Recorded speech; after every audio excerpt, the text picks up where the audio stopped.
She's watching you when you're not looking, not the way people watch things they find interesting, the way predators watch prey, the way scientists observe specimens.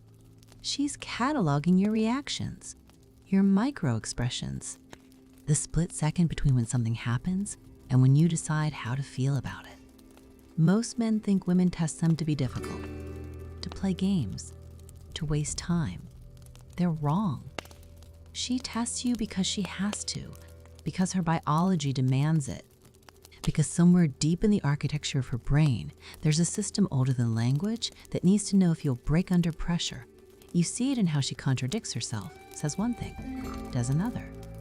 Tells you she wants honesty, then punishes you when you're honest. Creates chaos and then watches how you navigate it. This isn't malice, this is assessment. Watch her when she throws obstacles in your path. Small ones at first. Changes plans last minute. Takes hours to respond to texts that require one-word answers. Mentions other men in passing, casual, like it means nothing. She's measuring something. Not whether you get angry. Any idiot can get angry. She's measuring whether you need her validation to remain stable, whether her approval is the axis your world rotates around. Most men fail this test before they know they're taking it. They react. They pursue harder. They explain themselves. They try to solve her mood like it's a problem with a solution. They don't understand that her mood isn't the test. Their reaction to her mood is the test. She creates distance and watches what you do with it. Do you panic? Do you fill the silence with texts? Do you manufacture reasons to contact her? Do you become smaller, more available, more accommodating? Or do you continue existing without her as the center? This is what she's looking for, not indifference, not cruelty. She's looking for the kind of strength that doesn't need constant reassurance, the kind that exists whether she's watching or not. There's a moment when she goes quiet, not angry quiet, not upset quiet, just absent. Like she's suddenly remembered she has a life that doesn't include you. Most men read this as rejection. They think she's lost interest. They think they did something wrong. They don't see it for what it is, a test of object permanence. Does your value to yourself disappear when she's not there to reflect it back to you? She needs to know this, not because she's cruel, because she's been with men who collapsed when she stopped holding them up. Men who needed her attention like oxygen, who suffocated her with their emotional dependence while calling it love. Watch how she creates friction, picks fights over nothing, takes positions she doesn't even believe in just to see if you'll fold or fight back. Not aggressive fighting. She doesn't want aggression. She wants someone who can hold a boundary without making it a war. Someone who can say no without apologizing for it. Someone who can disagree without needing her to agree. Someone who exists fully even when she's withholding approval. This is the test most men don't know they're taking. They think relationships are about agreement, about keeping her happy, about avoiding conflict.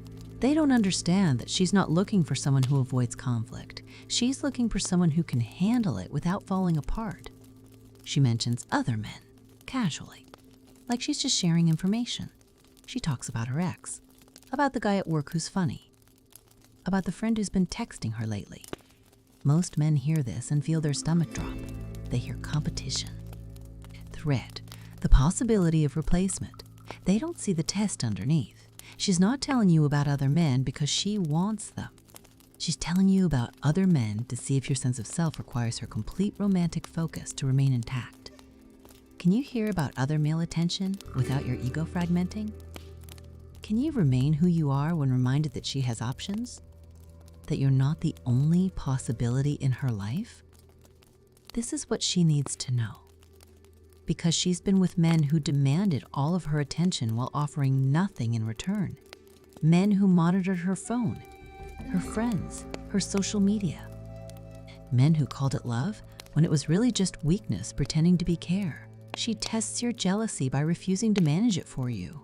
She tests your neediness by not filling every silence. She tests your strength by watching what you do when she withdraws. And here's what most men don't understand. The test never ends. It just changes form. Early on, the tests are obvious, blatant.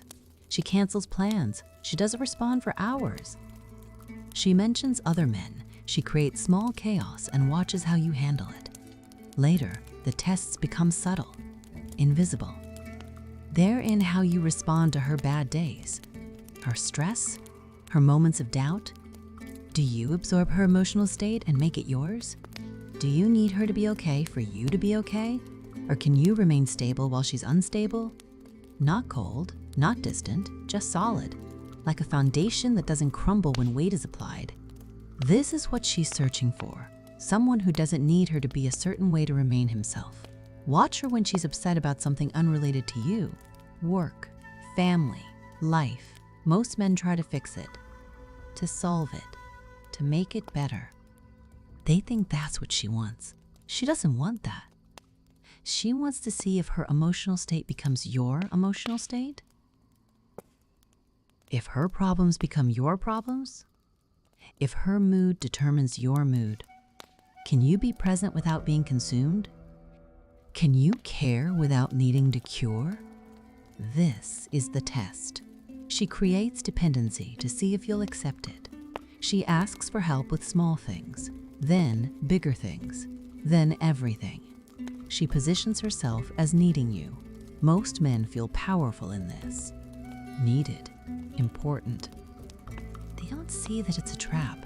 She's not actually asking if you'll help her. She's asking if you'll let her need you so much that you need to be needed. Because she's been with men who built their entire identity around being her savior, her supporter, her solution, men who had nothing else, who needed her problems to feel purposeful. And when she got better, when her life stabilized, those men became resentful, angry, lost. So she tests this early. She creates need and watches if you become addicted to filling it. The men who pass this test help without attaching their self-worth to her dependence. They support without requiring her to stay broken. They're there without needing her to need them.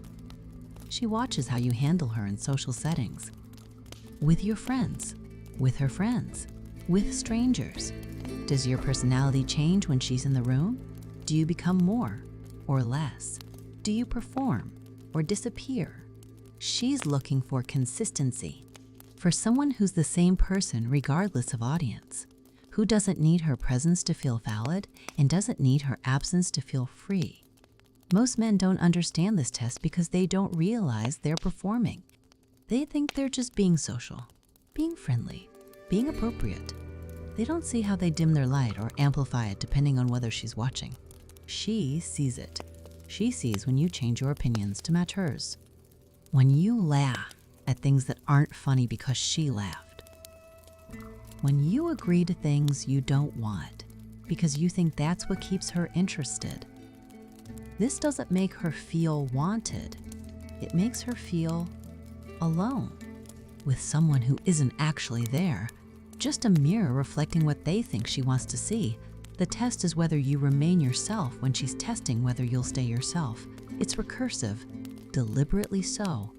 Because real strength doesn't require perfect conditions. It exists in chaos, in uncertainty, in the moment when someone you want is actively making it harder to have them. She pulls away and watches if you pull harder or if you let her have space without making it abandonment. She challenges you and watches if you defend yourself or if you need her to stop challenging you to feel secure. She succeeds without you and watches if you celebrate or if you need her to need you to feel necessary. Every interaction is data. Every response is evidence. She's building a picture of who you are when things aren't easy. Because she knows, even if she can't articulate it, that easy doesn't last. Life gets hard. Pressure gets real. Chaos becomes normal. And when that happens, she needs to know if the person beside her will be someone she can rely on or someone she'll have to carry. The tests aren't cruel, they're protective. She's been with men who seemed strong until strength was required, who seemed stable until stability was tested, who seemed confident until confidence was challenged. So she challenges it now. Before it matters. Before there are children involved. Before there's a life built. Before the cost of being wrong is too high. She watches what you do when she doesn't respond for 3 hours, for 6 hours, for a day. Not because she's playing games, because she needs to know if you can function without constant contact, if your sense of self depends on her immediate availability. Most men think this is about interest, about whether she cares. They don't see that it's about independence, about whether they can exist separately and still choose to exist together. She creates chaos, small chaos, manageable chaos, changes in plans, mood swings, contradictory statements, moments of distance followed by moments of intimacy. Not because she's unstable, because life is unstable. And she needs someone who can navigate instability without becoming it. The men who pass her tests don't even know they're being tested because they're not performing. They're not trying to pass. They're just being who they are regardless of what she does. They don't need her good mood to be in a good mood. They don't need her attention to feel validated. They don't need her approval to know their worth. This is what she wants. Someone who wants her but doesn't need her. Someone whose life improves with her in it but doesn't collapse without her. Someone strong enough that her tests feel like conversation instead of interrogation. She's not trying to push you away. She's trying to see if you can be pushed, if your foundation is real or if it's just scaffolding that looks solid until pressure is applied. Most men don't understand this, so they fail. Not because they're weak, but because they mistake the test for the relationship. They think they're supposed to prove something, to demonstrate, to convince. They don't see that the only way to pass is to not need to pass, to be so complete in themselves that her tests become irrelevant, not because they don't care, but because their worth isn't determined by her evaluation of it. This is what she's looking for. Someone who remains solid when she's liquid. Someone who stays themselves when she's testing if they'll change. Someone who can handle her fire without burning or freezing. She wants you. But first, she needs to know if you can handle being wanted by someone who refuses to make it easy,